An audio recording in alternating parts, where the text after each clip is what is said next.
Hi, I'm Kelly Ziemer. I'm an expert in self-views, specifically self-love, and today I'm going to answer Google's most searched questions about self-love.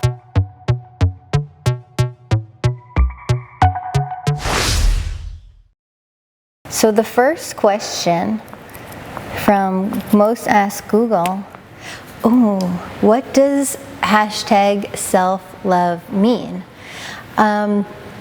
I would say it really depends on the poster and who is it that's actually using hashtag self-love on social media. Certainly, there's quite a confusing past about self-love. It could mean anything from doing things that feel good for yourself. It could mean someone who wants to promote something on social media and is using a really trendy idea at this moment. Or from what I found in my research, it primarily is when someone is having a relationship with themselves. Okay.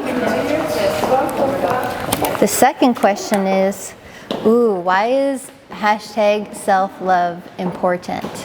I would say that in my findings from my study on social media posts tagged with hashtag self-love, that self-love really is important because it's our own awareness, our own understanding about ourselves, showing ourselves care. And I think often in our society, we think a lot about giving love to someone else and having a relationship with someone else.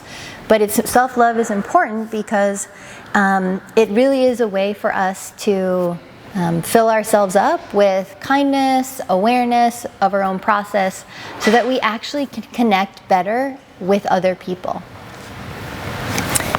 Okay, and the third one, is self-love selfish? This definitely is a popular, I think, question or even misunderstanding or myth about self-love. So in how I've seen folks construe this idea and think about this concept. And what I've also found in my own research is that a lot of the time when people are talking about self-love, in fact, it is not selfish because it's really about like filling our own tank. For example, when we think of like a car and we think about the gas tank in our car, we need to be up on full. We need to have full love, for example, in order to be able to give to other people.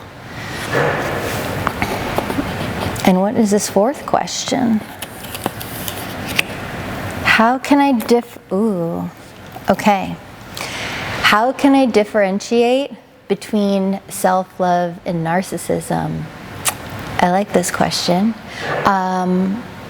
To me, narcissism really is this idea that people fear that they want to maintain a superiority or a power over someone, and that they fear actually losing this superiority, right? So they're posturing themselves. It really can be done in this bullying way or this manipulative way.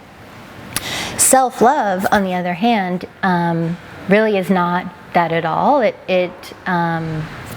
It's really about connecting with ourselves so that ultimately we can connect with others, right? So I think in this period of age where we currently are in time, the selfishness about self-love or the narcissism about self-love, that we often forget that we're not just feeling good about ourselves to have these nice things like do this massage or have that job that we can get that car or that house, these products, but it really is this feeling inside that allows us to benefit our own well-being and care for others. So there's nothing narcissistic or selfish about that. Okay, and how does social media help self-love? I'm trying to think about the framing of this question. How does social media help self-love? I think certainly social media I think there's a lot written about how social media can have its negative effects on our well-being, on mental health.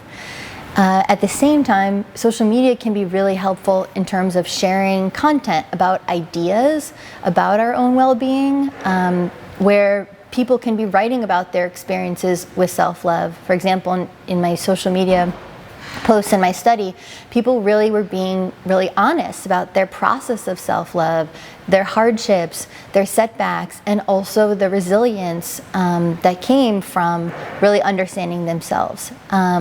So social media can be helpful for self-love because people also realize that they're not alone, and maybe their own process and journey of self-love is really similar to somebody else's. And there's that connection there then that can come of that.